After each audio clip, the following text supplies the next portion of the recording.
రాష్ట్రంలో మహిళలను అన్ని రంగాల అభివృద్ధి పదం వైపు తీసుకెళ్లడమే లక్ష్యంగా రాష్ట్ర ప్రభుత్వం ప్రత్యేక కార్యాచరణ ప్రణాళికను అమలు చేస్తుందన్నారు మంత్రి సీతక్క.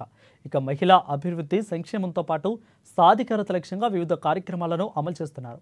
దీనిలో భాగంగా గత ఏడాది వివిధ పనులు చేపట్టిన సర్కారు ఏడాది ఇందిరా మహిళా శక్తి మిషన్ 2025 పేరుతో అన్ని రంగాల్లోని మహిళలకు ప్రాధాన్యతనిస్తున్నారు. ఈ క్రమంలోనే ఆదివారం అంతర్జాతీయ మహిళా దినోత్సవం సందర్భంగా హైదరాబాద్లోని పెరేడ్ గ్రౌండ్ వేదికగా ఇందిరా మహిళా శక్తి మిషన్ 2025 విడుదల చేసేందుకు సన్నాహాలు చేస్తున్నారు.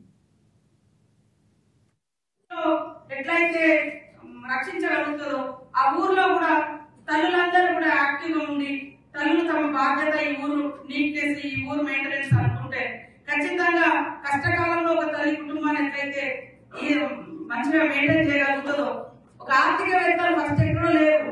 ఆర్థిక శాస్త్రవేత్తలు మాటలలో రాతలలో ఉండొచ్చు కానీ కుటుంబంలో ఫస్ట్ ఆర్థికవేత్తలు అంటే మహిళలే పెద్ద ఆర్థికవేత్తలు. ఎందుకంటే 100 రూపాయలతోటి లేదా 10 రూపాయలతోటి కూడా ఆ ఇల్లుని గడిపించి తర్వాత మిగతాది అప్పు తెచ్చు ఏదో చేసి నడిపించి పిల్లలకు కడుపు నిండా అన్నం పెట్టి కుటుంబాన్ని సాఫీగా సాగగలుగుతుంటారు.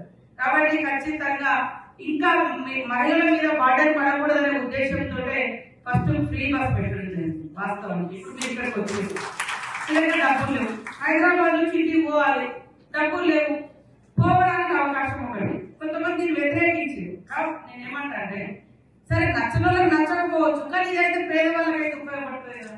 చాలా మంది ఒకరిద్దరు మొన్న సీఎం గారి దగ్గరికి వచ్చి చెప్పారు, మేము సార్ ఫ్రీ బస్ ఉండడంతో రోజు ఇక్కడ ట్రైనింగ్కి వెళ్ళి మేము ట్రైనింగ్ చేసి దాన్ని సాధించుకున్నాం.